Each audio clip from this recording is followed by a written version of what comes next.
오늘은 새로운 기억이다라는 제목으로 같이 은혜 나누겠습니다. 성찬식 밤에 예수님이 이제 드디어 얼마 안 있으면 몇 시간 지나지 않으면 잡히실 것이고 또 그 다음 날에는 십자가에 달리시겠죠. 바로 체포되시기 얼마 전에 이 성찬식을 베푸시면서 세족식과 또 성찬을 제자들에게 주십니다. 그리고 이 식사가 끝나고 세족식을 마치시고 그 자리에서 이제 긴 설교를 남기신 이후에 겟세마네에 바로 올라가셔서 기도하시는 장면이 이제 등장하게 되죠. 마태복음 26장 37절 39절 보면 이 겟세마네에서 기도하시는 예수님의 장면을 이렇게 기록합니다. 베드로와 세베대의 두 아들을 데리고 가실새 고민하고 슬퍼하사 이에 말씀하시되 내 마음이 매우 고민하여 죽게 되었으니 너희는 여기 머물러 나와 함께 깨어있으라 하시고 조금 나아가서 얼굴을 땅에 대시고 엎드려 기도하여 이르시되 내 아버지여 만일 할만하시거든 이 잔을 내게서 지나가게 하옵소서. 그러나 나의 원대로 마시옵고 아버지의 원대로 하옵소서 하시고, 여기에 보면 예수님의 마음이 어땠는가를 우리가 알 수 있는 단어들, 동사들이 기록되어 있습니다. 뭐라고 되어 있습니까? 37절에 고민하고 슬퍼하사, 그리고 38절에 내 마음이 매우 고민하여 죽게 되었으니.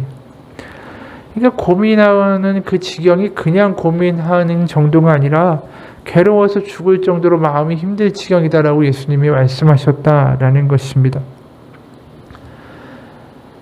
이러한 이야기를 하시기 바로 몇 시간 전에 지금 이 일을 하신 거예요. 성찬을 주시고 제자들의 발을 씻겨 주시고,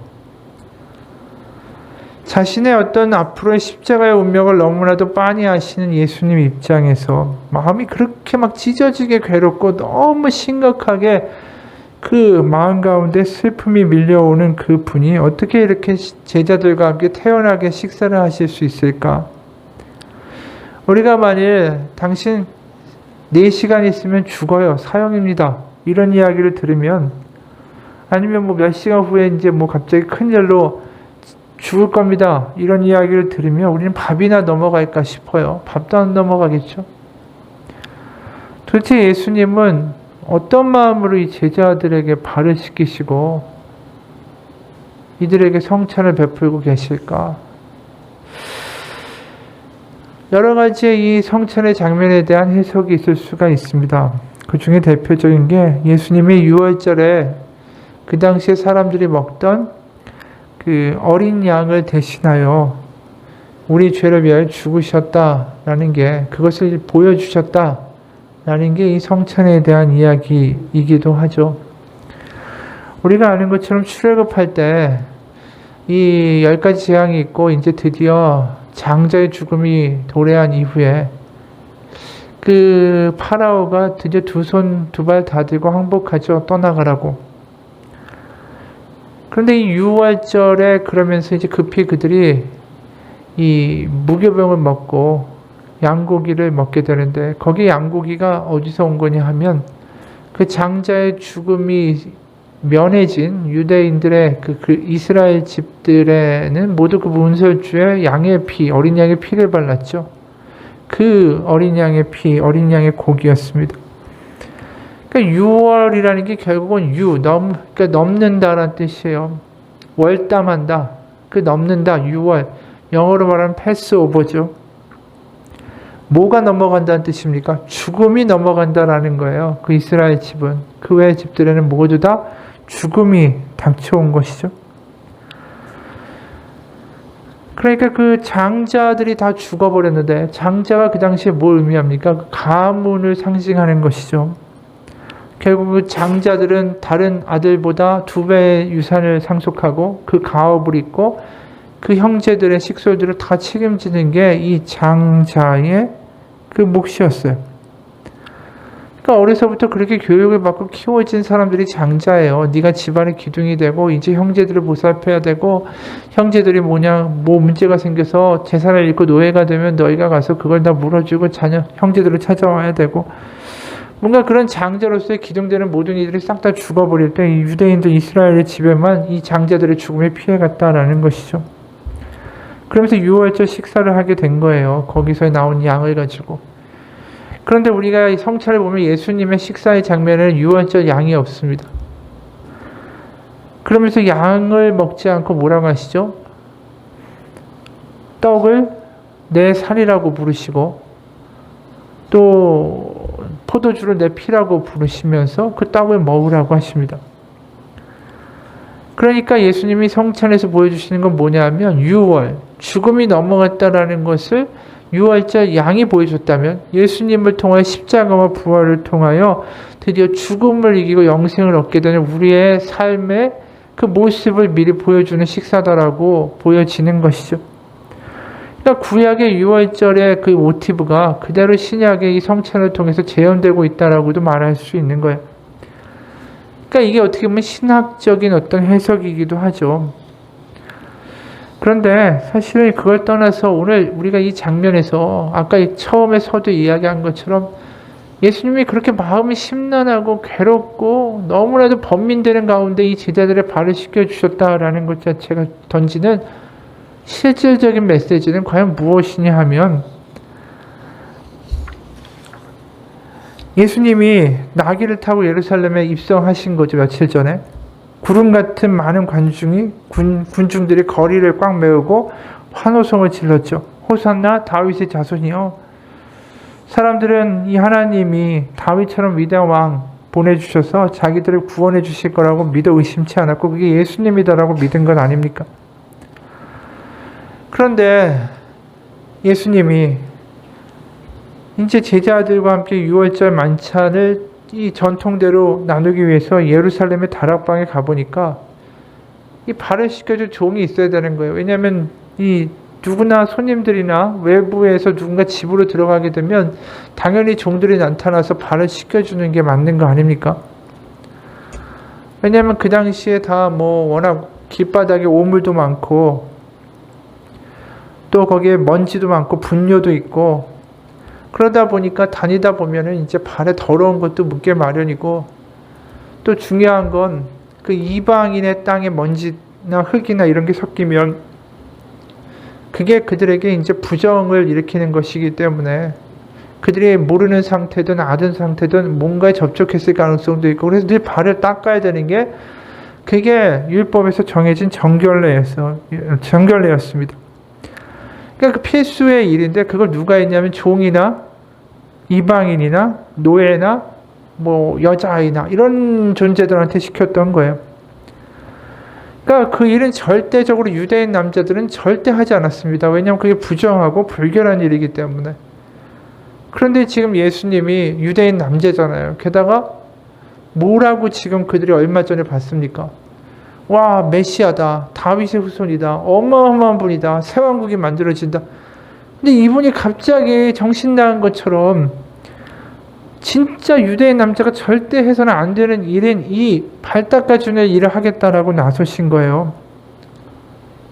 그러니까 이게 지금 다 너무나도 충격적인 일이 벌어진 거죠. 게다가 우리가 맨 처음 서두에 본 것처럼 조금 있으면 번민하여 죽을 지경까지 가실 분이 지금 이런 일을 벌이고 계신 겁니다. 도대체 이게 뭐냐는 거죠. 아까 신학적인 해석으로 유월절 양을 대신해서 예수님이 죽으신다. 그건 맞는 이야기지만 도대체 이게 웬일이냐라는 거예요. 도대체 이게 무슨 의도를 가지고 이런 일을 하셨을까? 신학적인 의도 빼놓고 우리는 그것에 대하여 다시 한번 생각해 볼 필요가 있다라는 것이죠. 그럼 이렇게 황당하게 벌어지는 성찬식의 모습만큼이나 또 황당한 일이 또 벌어지죠. 그건 요한복음 21장에서 예수님 부활하시잖아요. 부활하시고 나서 뭘 하십니까? 이런 도망자고 배신자고 어떻게 보면 못난 제자들에게 부활하신 예수님이 뭘 해주십니까? 상을 차려주시고 떡을 떼어 축사하시고 건네주세요. 요한복음 21장 8절에서 13절입니다. 다른 제자들은 육지에서 거리가 불과 한 50칸쯤 되므로 작은 배를 타고 물고기 든 그물을 끌고 와서 육지에 올라보니 숯불이 있는데 그 위에 생선이 놓였고 떡도 있더라. 예수께서 이르시되 지금 잡은 생선을 좀 가져오라 하시니 시몬 베드로가 올라가서 그물을 육지에 끌어올리니 가득히 찬 큰 물고기가 153마리라. 이같이 많으나 그물이 찢어지지 아니하였더라. 예수께서 이르시되 와서 조반을 먹으라 하시니 제자들이 주님이신 줄 아는 고로 당신이 누구냐 감히 묻는 자가 없더라. 예수께서 가셔서 떡을 가져다가 그들에게 주시고 생선도 그와 같이 하시니라. 왜 예수님이 이렇게 부활하신 다음에 여러 가지 일을 하실 수도 있고 또 제자들에게 뭔가 가르치거나 지적하거나 훈계하거나 너희들 왜 그랬느냐라고 말씀하실 수도 있는데도 불구하고 왜 또 이런 일을 하실까? 이것도 당황스럽고 황당한 일이죠. 우리는 예수님이 이렇게 먹이시는 장면을 볼 때마다 그게 타이밍이 좀 안 맞는다라는 생각을 좀 하게 된다라는 거예요. 좀 어처구니 없는 상황에서 세족식과 성찬식이 벌어지고 지금 부활하신 다음에도 다 배신한 제자들을 갖다가 이 일을 벌이시는 이유가 도대체 뭐냐라는 것입니다. 우리가 제자들 12명을 가져다 놓고 유다 빼고 11명을 데려다 놓고 당신의 인생 가운데 가장 기억에 남는 순간이 있다면 한순간이 있다면 그게 언제일까요? 라고 물어본다면 아마 그 질문에 대한 대답은 다 똑같을 거예요. 그것이 바로 예수님이 잡히시던 밤에 그 식사 자리에서 그들의 발을 닦아주신 사건이었다라고 말할 겁니다. 왜냐하면 그들이 얼마나 얄팍한 존재였습니까? 절대로 예수님 배반하지 않겠다라고 했지만 그 발 씻겨주시고 나서 정말 배반 안 하겠다라고 말하고 몇 시간 지나지 않아서 그들이 홀라당 다 배신했죠. 그리고 십자가 앞에서 냅다 도망갔죠. 그들에게는 어떻게 보면 이 식사 자리는 참 부끄러운 자리예요. 하나같이 돌이켜보면 참 창피하고 부끄러운 자리인데 그들을 찾아가서 다시 또 먹이시는 그 성찬식의 그 식사의 장면을 다시 재현하시는 예수님을 경험하면서 그들이 돌이켜서 세족식을 생각하고 성찬식의 밤을 생각한다면 한마디밖에 할 말이 없는 거죠. 그게 1절이에요. 유월절 전에 예수께서 자기가 세상을 떠나 아버지께로 돌아가실 때가 이럴 줄 아시고 세상에 있는 자기 사람들을 사랑하시되 끝까지 사랑하시니라. 이거 예수님이 하신 말씀이 아니잖아요. 이거 사도 요한이 기록한 거예요. 제자들이 자신의 인생을 돌이켜보고 요한복음 21장의 그 장면까지 다 기억하고 되돌려보고 이제 다 지나간 이후에 성령의 역사까지 다 경험한 이후에 돌이켜보니까 그 성찬의 자리가 얼마나 자신들에게 창피한 자리였고 그런데도 불구하고 그런 못난 자기들을 끝까지 먹이신 하나님의 그 예수님의 사랑이 얼마나 대단한 것이었는가. 예수님이 심히 고민하여 땀방울이 피와 같이 되는 그 겟세마네 기도가 몇 시간 아니면 있을 그 사건인데 바로 그 몇 시간 전에 이 일을 행하시고 부활하시고 나서 제자들한테 다시 나타나셔서 그 성찬의 모습을 다시 재현하시는 그 모습 가운데 그들이 결국 얘기할 수 있는 건 끝까지 사랑했다라는 말밖에 할 말이 없는 거예요. 지금 제자들의 입장에서. 바로 성찬과 세족식의 밤의 기억이 그들의 마음에 아주 깊이 새겨지게 된 거죠. 예수님의 이 일들을 통해서. 거꾸로 말하면 예수님이 우리가 볼 때 이렇게 어처구니 없는 일을 왜 하셨을까요? 왜요? 이 성찬의 기억이 그들의 마음 가운데 평생에 깊게 새겨지기를 원하셨기 때문이다라는 거예요. 나중에 이 사건을 생각하면서 제자들 중에 울지 않을 사람들이 과연 있었을까요? 그 기억 때문에 자신들을 끝까지 포기하지 않고 그 못난 자신들의 발을 닦아주시고 붙들어주시고 배신하고 도망갈 그 발 아닙니까? 예수님 모른다고 손가락질할 그 손 아닙니까? 그런데도 그걸 끝까지 붙들어주시고 닦아주셨던 주님, 그게 그들에게는 남는 너무 강한 예수님에 대한 기억이었다라는 것입니다. 그 기억이 그들에게 어떻게 보면 능력이 되는 거예요. 주님, 제가 사도행전에 가서도 그분들이 사도들이 제자들이 성령의 역사도 있었겠지만 그들의 깊숙한 마음에는 이런 고백이 있었기 때문에 그 순교의 위협들과 여러 가지의 그 핍박에도 불구하고 복음 전하는 것을 멈추지 않을 수 있었습니다. 뭐냐면 주님, 제가 과거엔 그랬지만 제가 더 이상 배신하지 않습니다. 저를 끝까지 포기하지 않고 사랑하신 주님을 저도 포기하지 않습니다. 그 고백이 사도행전에 나오는 제자들의 고백이라는 것입니다. 결국은 우리가 예수님을 믿으면서 그 믿음 가운데 끝까지 살아갈 힘은 바로 사랑받은 자로서의 힘이고 능력입니다. 제자들에게 능력이 나오는 이유는 그들이 사랑받았고 사랑받고 있고 그 사랑에 흔들리지 않는다는 분명한 기억과 확신이 그들을 사로잡았기 때문이에요. 세상에서 가장 행복하고 강한 사람은 뭐냐면 자신이 사랑받았고 지금도 사랑받는 사람이다라는 것을 뱃속 깊숙이부터 알고 경험하고 믿어지는 사람이 세상에서 가장 행복하고 강한 사람이라는 거예요. 다른 말로 세상 가운데 내가 버려졌다, 아무도 나에게 관심을 갖지 않는다라는 게 믿어지고 그게 너무나도 깊숙이 마음을 사로잡는 사람들은 하나같이 다 우울하죠. 삶의 힘과 능력이 없어요. 내가 설사 무너지고 내가 못나도 주님이 날 포기하지 않는다. 그리고 않으셨다. 않으실 거다. 그 절절한 확실한 사랑에 대한 기억과 그 믿음이 사람을 바꿔주는 거죠. 교도소를 출소한 어떤 사람이 있었어요. 목사님을 찾아와서 상담합니다. 나는 지금껏 사랑이라고는 받아본 적이 없습니다. 자신이 고아였기 때문에 고아원에서 자라서 사회생활에 적응하지 못해서 범죄를 저질렀다라는 거예요. 그래서 교도소에서 옥살이를 하고 지금 출소해서 나오는 길이다 라고 목사님 앞에 털어놓았습니다. 그리고 이렇게 하소연해요. 세상에 사랑 따위 그런 거 없습니다. 우리 부모란 작자들도 나를 낳아서 내버렸는데 세상에 사랑이 어디 있습니까? 조용히 듣고 있던 목사님이 이렇게 말하는 거예요. 아니, 제가 보기에는 당신은 남보다도 더 많은 사랑을 받았습니다. 다른 사람들은 자기 자식이니까 당연히 사랑하고 젖도 먹이고 기저귀도 갈아주고 하면서 키웠겠죠.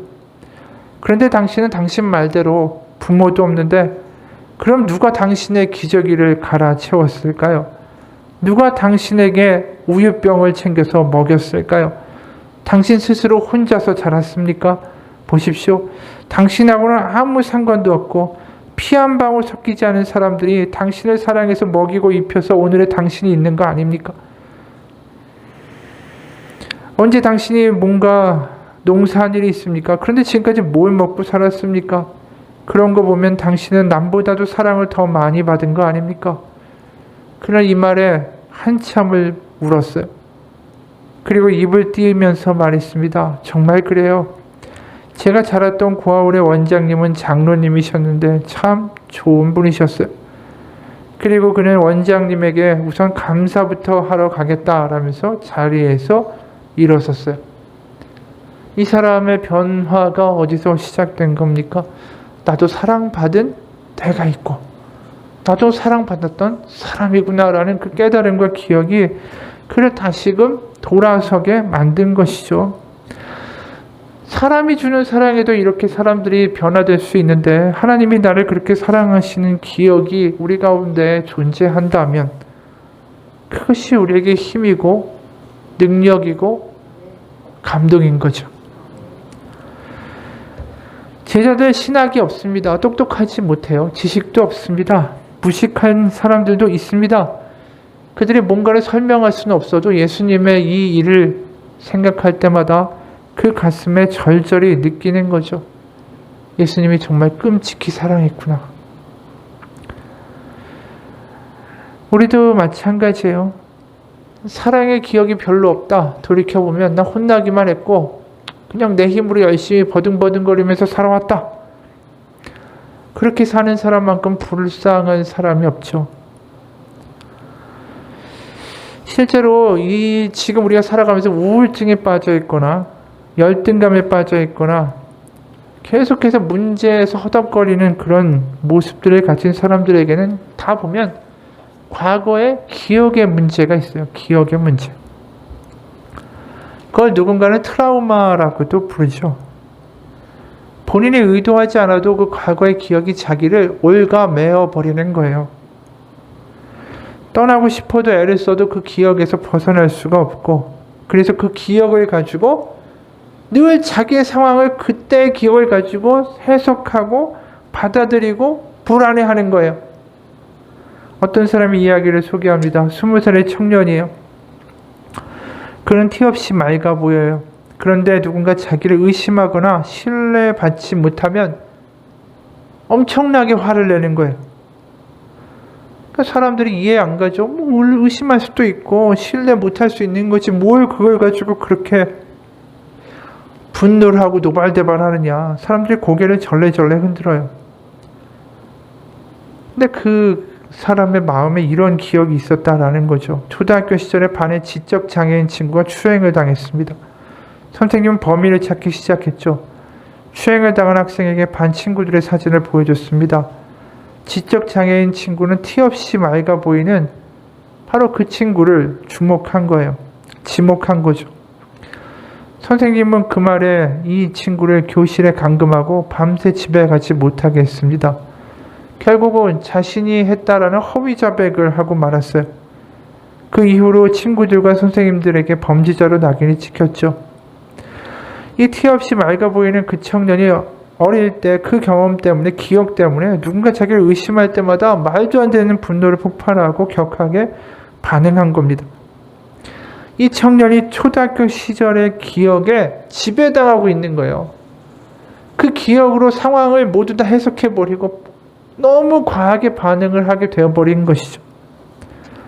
또 다른 사람의 이야기에 50대 중반의 한 남성은 한때 일에 대한 심한 강박증에 시달렸습니다. 그 이유는 초등학교 5학년 때 딱 한 번 숙제를 못해 간 적이 있었대요. 그때 담임선생님한테 꾸지람을 아주 크게 들었는데 그분이 한마디 던진 게 이 어린아이의 가슴에 팍 박힌 겁니다. 우등생에다가 반장이라는 자식이. 그 말에 다른 학생들의 눈에 조롱하는 듯한 눈빛이 역력했습니다. 그때 자존심이 확 무너진 거예요. 다리가 후들거렸대요. 사실 이 사람이 다른 선생님의 심부름 때문에 숙제를 못해 갔는데 내성적인 성격 때문에 이래서 못했다라는 변명 하나 못하고 속으로 억울한 말 엄청 쌓인 거죠. 그때. 문제는 근데 그날 이후부터였습니다.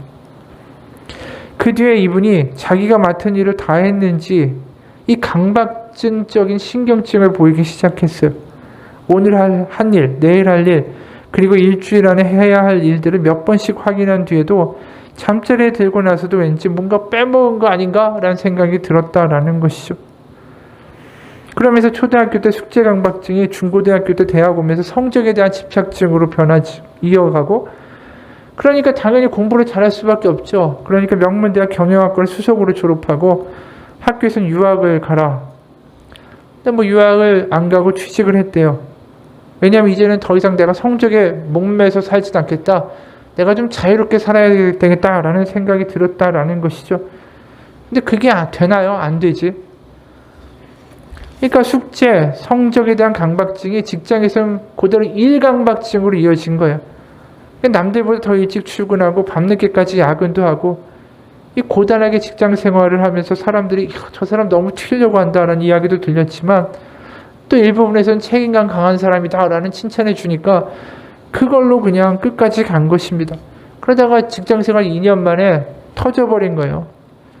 이게 우울증과 정서적 불안 증세까지 겹쳐오면서 결국은 모든 게 다 터져가지고 회사도 못 다니게 됐다라는 것이죠. 이건 극단적인 예일 수 있습니다. 하지만 불행한 기억이라는 것 자체가 우리를 사로잡고 과거에만 머무른 게 아니라 현재의 나의 삶을 해석하는 어떤 안경이 되어버리는 거예요. 기준이 되어버린다라는 것이죠. 그러니까 과거에 대한 기억이 과거에 머무는 게 아니라 현재까지도 힘을 쓰고 우리를 흔들어 댄다라는 것입니다. 결국 우리 가운데 필요한 뭔가 핵심적인 어떤 기억을 하나님이 만들어주고 싶어 하시는 거죠. 내가 무슨 일이 있던 간에 내가 돌아갈 수 있는 그 정말 행복한 시간, 행복한 기억, 사랑의 기억이 내 안에 있으면 그 어두운 기억들을 이겨낼 수 있는 힘이 생기는 거예요. 아픈 과거가 우리를 더 이상 지배할 수 없도록 그걸 끊어내고 내가 하나님으로부터의 그 끝없는 어떤 보면 끝까지 하시는 사랑 가운데 그 충만한 기억을 우리 가운데 하나님이 부어주시면 그거로부터 이제 자유함이 시작이 된다는 거죠. 우리가 죽으면 천국 간다가 복음이 아니라 우리가 이 땅을 살아갈 때에 과거로부터의 자유, 해방이 복음이라는 거예요. 우리가 누가복음 4장에 보면 주의 성령이 내게 임하사 그런 이야기 나오잖아요. 거기 보면 가난한 자, 묶인 자 자유롭게 하고 해방하기 위하여 하나님의 아들 예수 그리스도 내가 왔다라고 이야기하시죠. 자유케 하기 위하여, 풀어주기 위하여 왔다라고 말씀하세요. 술에 취한 어떤 사람이 깊은 밤에 배를 저어서 강을 건너가려고 했습니다. 30분이면 분명히 건너갈 수 있는 강인데 아무리 땀을 뻘뻘 흘리면서 노를 지어도 제자리에서 꼼짝도 안 하더라는 거예요. 그걸 밤새 그 짓을 하다가 동이 딱 텄는데 아침에 보니까 나루터의 줄이 묶인 배를 그렇게 밤새도록 저었던 거예요. 이게 웃긴 이야기죠. 그런데 우리가 앞으로 가려면 나를 묶고 있는 과거의 기억의 밧줄을 끊어내야 되는 거예요. 다르게 생각하고 다르게 반응하려면 그 줄이 끊겨야지 우리는 앞으로 갈 수 있다라는 것이죠. 그게 없어져야 내가 엉뚱한 것에 발끈하고 엉뚱한 것에 자존심 폭발하고 엉뚱한 것에 내가 과잉으로 막 흥분하면서 이상하게 반응하는 짓을 안 하게 된다는 것입니다. 우리가 보면 알잖아요. 왜 저 사람 저렇게 자존심이 세지? 저 사람 왜 저런 거에 저렇게 끙끙거리면서 저게 매달리지? 다 과거에 뭔가 감옥에 묶여 있다라는 것입니다. 오늘 하루에 늘 그런 거 아니라도 순간순간 어떤 사건을 만날 때마다 과거의 기억으로 끌려 들어가요. 현재를 사는데. 상처의 과거의 시간으로, 과거에 당한 경험으로, 과거에 당한 어떤 기억으로, 트라우마의 시간으로 끌려 들어가는 거예요, 그냥. 하나님이 우리를 뭐로부터 자유케 하기 원하실까요? 그것으로부터 자유케 하기 원하시는 거예요. 나의 아팠던 과거, 잘못된 어떤 기준들, 생각들, 기억들, 내가 버려지고 소외되고 무시당하고 사람들한테 인정받지 못했던 시간들로 왜 자꾸만 우리가 돌아가려고 합니까? 왜요? 겁나니까 자꾸만 거기서부터 나는 똑같은 상황이 닥치면 나를 보호해야 된다는 생각밖에 안 드는 거예요. 그죠? 바로 아까 얘기한 대로 누가복음 4장 18절에서 19절에 한번 같이 읽어보죠. 누가복음 4장 18절에서 19절 시작. 주의 성령이 내게 임하셨으니 이는 가난한 자에게 복음을 전하게 하시려고 내게 기름을 부으시고 나를 보내사 포로된 자에게 자유를, 눈먼 자에게 다시 보게 함을 전파하며 눌린 자를 자유롭게 하고 주의 은혜의 해를 전파하게 하려 하심이라. 예수님이 이 땅에 오신 게 뭡니까? 다시 보게 하고. 이게 뭐 장님이 눈을 뜬다라는 의미일까요? 과거의 눈으로, 과거의 기억으로 보는 게 아니에요. 이제 다르게 보는 거죠. 그리고 눌린 자를 자유롭게 하고, 포로된 자가 어디에 포로됐을까요? 과거의 기억에 포로된 자를 자유케 하고. 이게 예수님이 내가 앞으로 3년의 공생애를 하면서 이 일을 할 것이다 라고 말씀하신 일이다 라는 것입니다. 자유는 누구에게나 필요합니다. 우리나 다 아픈 기억들과 과거들이 있어요. 내가 지금의 내가 된 것은 내 힘으로만 이렇게 된 게 아닙니다. 주변의 수많은 상호작용들과 부모님들과의 어떤 역학관계와 어떤 형제들과의 관계, 학업에서의 관계, 친구들과의 관계, 다 이걸 통해 가지고 기억이 쌓이고 그것이 하나의 나의 자아가 만들어진 거 아니겠어요? 누구나 다 과거의 기억에 포로되는 부분들이 있어요. 왜냐하면 그걸 가지고 해석하니까요. 그러니까 부부가 처음 신혼일 때 그러니까 어떻게 보면 결혼하기 전에 사귈 때는 한 번도 안 싸우다가 결혼하고 나서 엄청나게 싸우는 게 뭡니까? 그때부터 이제 내 생각으로 다 판단하는 거예요. 자기가 자기 엄마 아빠한테 봤던 그걸 가지고 계속 해석해 나가는 거죠. 자신의 과거를 가지고 서로 화내고 싸우고, 결혼하기 전에 서로가 서로를 맞춰주니까 그거 다 괜찮게 살다가 그런 일 벌어지는 거 아닙니까? 다시 원래대로 돌아갑니다. 바로 성찬과 세족식의 기억은 이 제자들에게 마음에 풀이 박힌 기억이 되는 거죠. 이 기억이 자신들이 되고 이 기억이 힘과 능력이 되는 것입니다.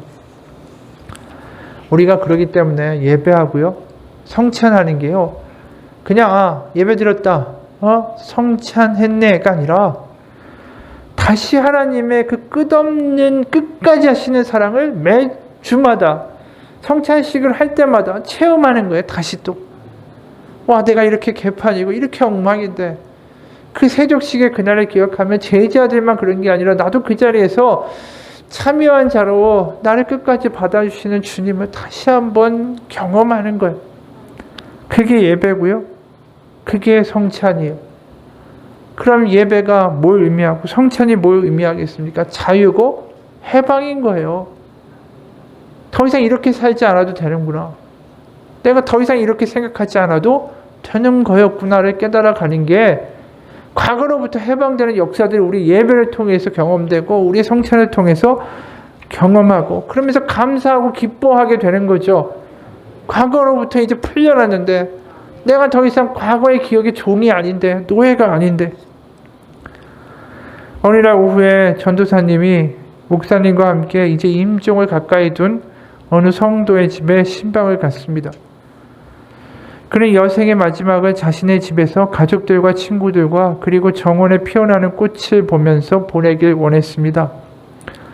그 집에 도착하자 아내 집사님이 나와서 그 남편의 방으로 안내하자 어두운 방 안에 처진 커튼 사이로 한 줄기 빛만이 비추어 들어오고 있었어요. 목사님이 물었습니다. 혹시 성찬식 하고 싶으십니까? 그 말이 떨어지기가 무섭게 그분이 말했습니다. 저는 주님의 식탁에 앉기를 그렇게 열망하고 기다립니다. 죽음을 이제 얼마 앞둔 이 남자 성도님 아는 거죠. 그 성찬에 주님이 끝까지 포기하지 않고 사랑하시는 그분의 맹세와 그분의 약속이 그 성찬에 담겨 있는 걸 알기 때문에 그런 거예요.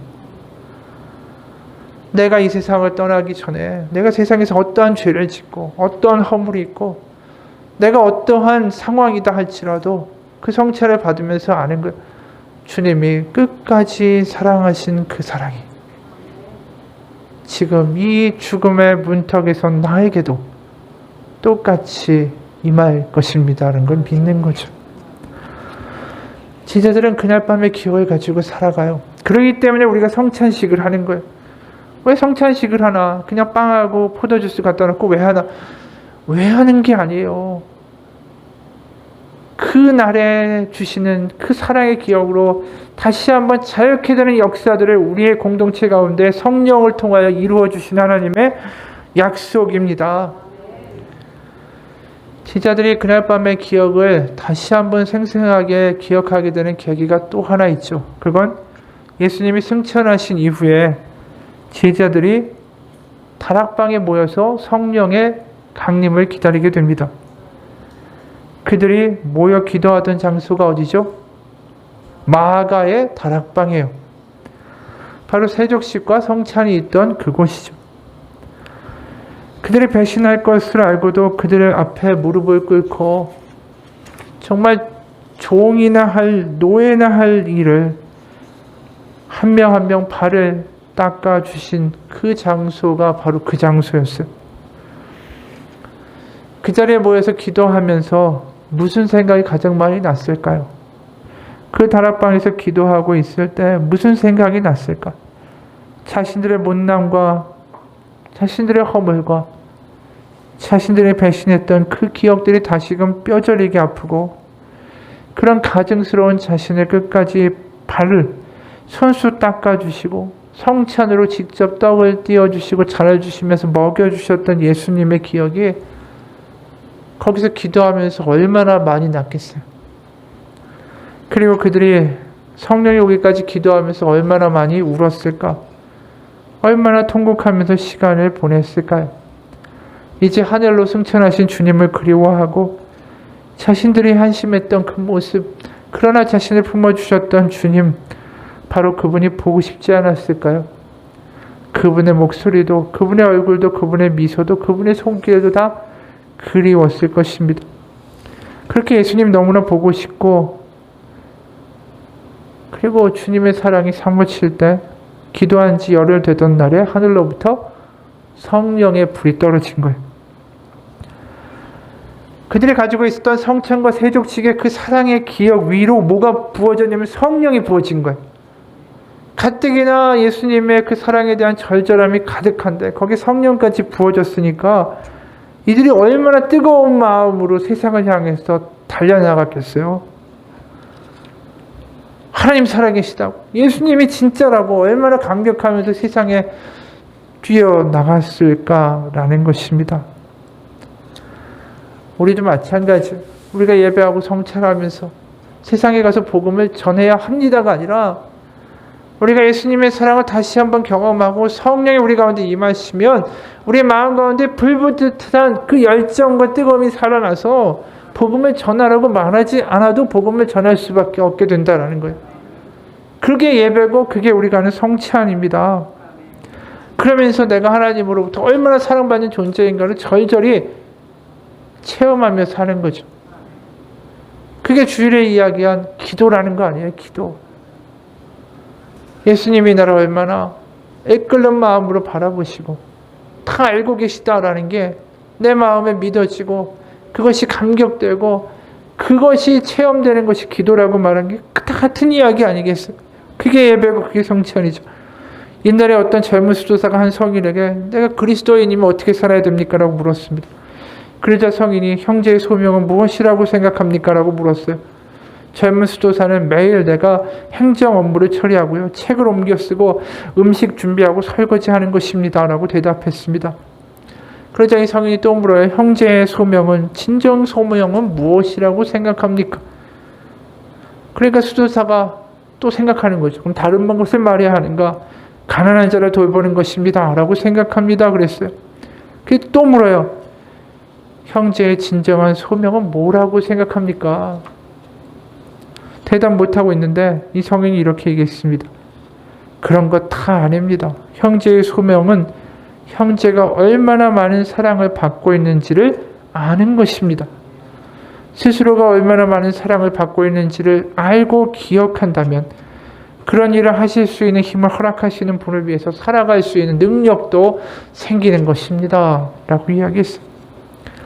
우리가 하는 예배가, 우리가 하는 성찬이 과거로부터 자유로워지고 하나님의 자녀로 끝까지 사랑하신 하나님의 사랑을 경험하는 그런 자리가 되기 원합니다. 그런 예배가 되기 원해요. 우리가 그런 기대를 가지고 예배에 임하기 원합니다. 설레는 마음으로 주님 만나는 그 기대를 가지고 예배할 수 있는 예배자 되시기를 주님의 이름으로 축원합니다.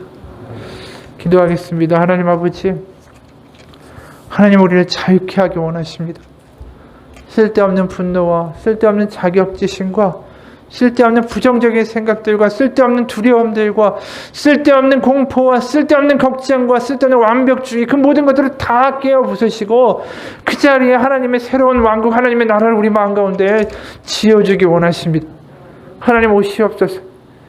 우리의 과거의 모든, 우리를 묶고 있는 과거의 기억들과 죄악들과 허물들을 예수 그리스도의 보혈의 능력으로 다 허물어 버리시고 우리의 마음 가운데 하나님의 성전, 하나님의 전을 지어 주옵소서.